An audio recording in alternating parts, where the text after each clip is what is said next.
میں نے اس سے یہ کہا تو خدا کا نور ہے، عقل ہے، شعور ہے، قوم تیرے ساتھ ہے، تیرے ہی وجود سے ملک کی نجات ہے، تو ہے مہر صبح و نو، تیرے بعد رات ہے، بولتے جو چند ہیں یہ سب شرپسند ہیں، ان کی کھینچ لے زباں، ان کا گھونٹ لے گلا۔ میں نے اس سے یہ کہا جن کو تھا زباں پہ ناز، چپ ہیں وہ زباں دراز، چین ہے سماج میں بے مثال فرق ہے کل اور آج میں، اپنے حرج پر ہے قید لوگ تیرے راج میں، آدمی ہے وہ بڑا در پہ جو رہے پڑا، جو پناہ مانگ لے اس کی بخش دے خطا۔ میں نے اس سے یہ کہا۔ السلام علیکم۔ انسائیڈ سٹوری کے ساتھ میں محسن بلال۔ یہ حبیب جالی مرحوم کی مشہور زمانہ انقلابی نظم سے ایک بند میں نے پڑھا ہے۔ یہ میں نے کیوں پڑھا ہے؟ کیونکہ آج صبح آنکھ کھلی تو ٹویٹر پر یہ دیکھا کہ علی وزیر اور شیریں مزاری کی جو دختر ہیں ایمان مزاری، انہیں گرفتار کر لیا گیا ہے۔ ہمارے کچھ دانشور حضرات بار بار یہ نظم لکھ رہے ہیں کہ یہ جو شرپسند ہیں یہ سب شرپسند ہیں، ان کی کھینچ لے زباں، ان کا گھونٹ لے گلا، یعنی اس کے ساتھ اسے تشبیہ دے رہے ہیں، لیکن معاملہ بالکل اس سے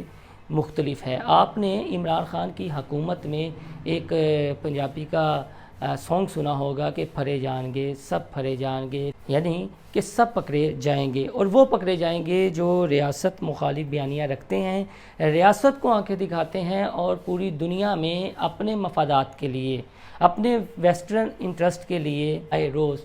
شرپسندانہ تقریریں کرتے ہوئے دکھائی دیتے ہیں۔ اس کے ساتھ کچھ دانشوروں نے، نام نہاد دانشوروں نے اب ایک پراپوگنڈا یہ بھی کرنا شروع کر دیا ہے کہ جی ملک میں مارشل لاء ہے، اگر مارشل لاء نہیں ہے تو یہ جو صورتحال بنی ہوئی ہے اس کے بعد تو ملک میں مارشل لاء ہی لگ جائے گا، اور بار بار چیف جسٹس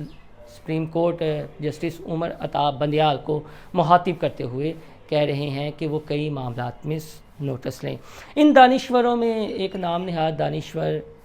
ایک بھنڈ آفتاب اقبال بھی ہے، جو اب ملک میں نہیں ہے بلکہ ملک سے باہر ہے۔ وہ اپنے حالیہ ویلاگز میں بار بار مارشل لاء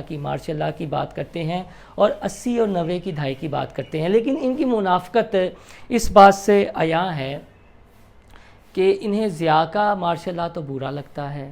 لیکن انہیں مشرف کا مارشل لاء اچھا لگتا ہے۔ جب تک باجوہ صاحب عمران خان کے ساتھ تھے انہیں کوئی ہیبرٹ نجیم نظر نہیں آتی تھی، یہ آسمان و زمین کے کلابے ملاتے تھے، ان کی تعریفوں کے پل باندھتے تھے، لیکن آج کل جب سے یہ نئے سپہ سالار آئے ہیں حافظ جنرل عاصم منیر، تو ان کے حوالے سے یہ بار بار ایک پراپوگنڈا کر رہے ہیں، ہائیبرڈ نجیم ہے، اب تو ملک میں مارشل لاء ہے، یہ تو پی ڈی ایم کی ایک نام نہاد جمہوری حکومت تھی، اب یہ جو نگران حکومت آئی ہے، نگران کابینہ آئی ہے، یہ سارے ان کے بندے ہیں، اور یہ جی ایچ کیو سے ڈکٹیشن لیں گے تو اس سے اچھا ہے مارشل لاء لگ جائے۔ اب دیکھیں یہ جو آفتاب اقبال جیسے دانشور ہیں انہیں مشرف کا مارشل لاء اچھا لگے گا، ہارون رشید نکال کے یا عوریہ مقبول جان نکال کے انہیں جو ہے وہ ضیاء ہی قصوروار دکھائی دے گا کہ اس ملک کا جو خانہ خراب کیا ہے وہ جنرل ضیاء نے کیا ہے، اس کے مارشل لاء نے کیا ہے، جبکہ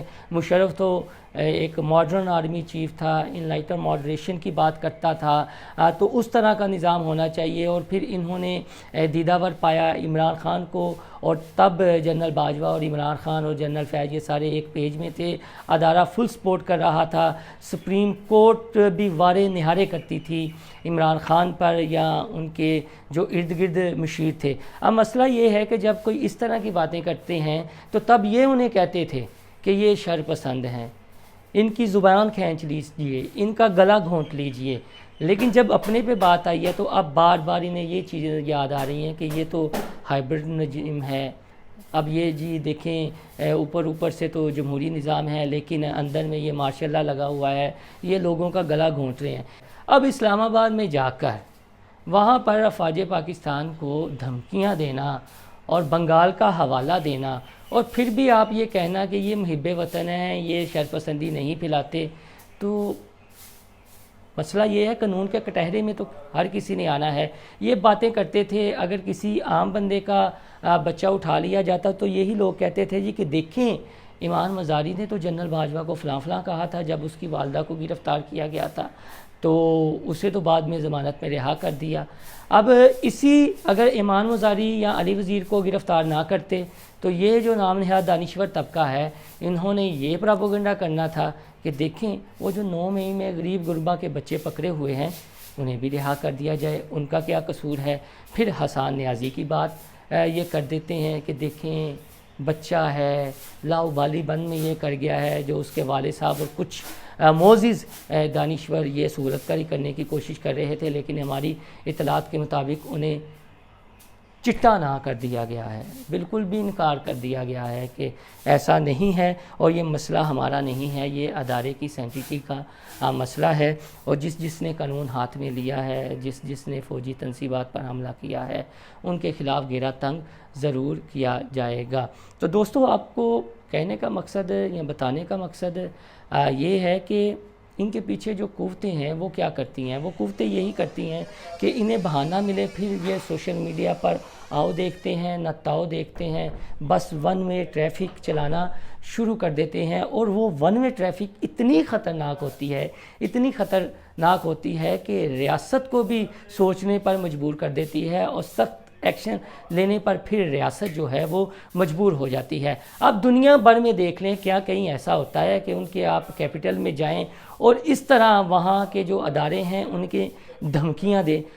دیکھیں مولانا فضل الرحمان نے دھمکی دی، چاہے سپریم کورٹ کے سامنے جا کر جو انہوں نے جلسہ کیا یا ادھر پشاور میں، تو ان کی بھی بات کو کسی نے بھی جسٹیفائی نہیں کیا تھا، تب ان کی بات کو بھی کریٹیسائز کیا گیا تھا اور یہ کہا گیا تھا کہ احتجاج کا پرامن احتجاج کا ہر کسی کو حق ہے، لیکن یہ حق بالکل بھی نہیں ہے کہ آپ روڈ بلاک کر دیں، روڈ بلاک کر کے گھنٹوں ٹریفک جام رہے اور پھر وہاں پر سٹیج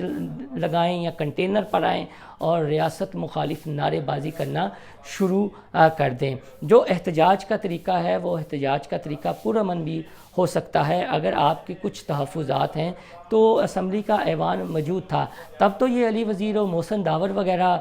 پی ڈی ایم کی حکومت کا حصہ بن گئے تھے، تب تو انہوں نے بلاول بھٹو یا شہباز شریف کو اپنے تحفظات سے آگاہ نہیں کیا تھا۔ اب جو ہی پی ڈی ایم کی حکومت کا خاتمہ ہوا تو یہ آگے اسلام آباد میں چڑھائی کرنے اور وہاں پر نعرے لگانے۔ دیکھیں جہاں تک بلوچستان اور خیبر پختونخوا کے قبائلی علاقوں کا مسئلہ ہے، یہ اپنے سرداروں سے تو پوچھیں کہ جو اربوں روپے کا فنڈ آتا ہے وہ جاتا کہاں ہے، وہ لگتا کہاں ہے۔ تو یہ چیزیں ہیں، اور اس میں ہمارے کچھ نام نہاد دانشور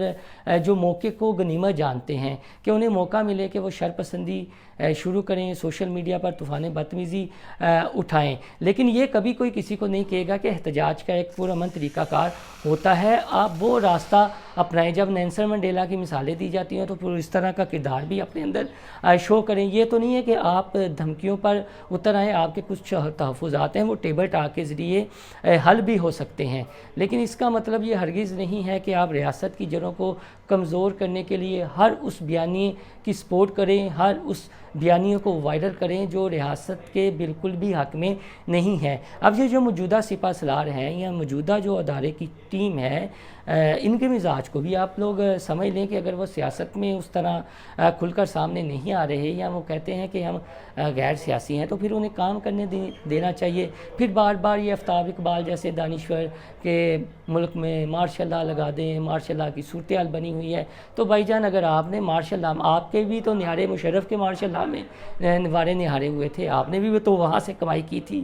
کون نہیں جانتا آپ کے بارے میں؟ یعنی آپ کی تاریخ کے بارے میں کون نہیں جانتا؟ اور اب آپ باہر بیٹھ کر